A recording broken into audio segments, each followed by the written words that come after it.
Hello everybody, I am Fadil, And I'm Mustafa. and today we're going to create a new video about Introduction to Computer Programming. So Mufaddal, what are the steps to writing a computer program? The steps to writing a program are: identify the functionality you want to write a program about, understand the logic, write a pseudocode. What's a pseudocode?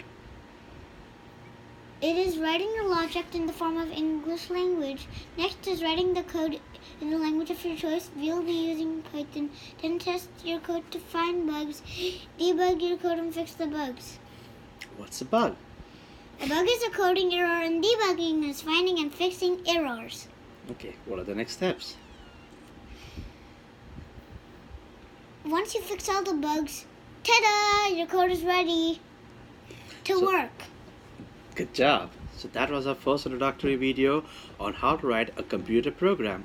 The steps to follow. Stay tuned for more videos and hit the subscribe button for more videos. Bye! Thank you.